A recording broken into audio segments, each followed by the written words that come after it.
Welcome to Accademia Barilla. The ingredient of this month is table grape. Italy is a big producer of very good wines, but also is a big producer of table grape.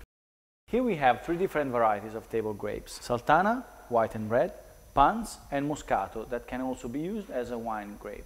Table grapes is a very good snack for the morning or afternoon, but I suggest you to eat it at the end of the meal on its own, or maybe with some cheese like Parmigiano or Pecorino. These varieties are different from each other.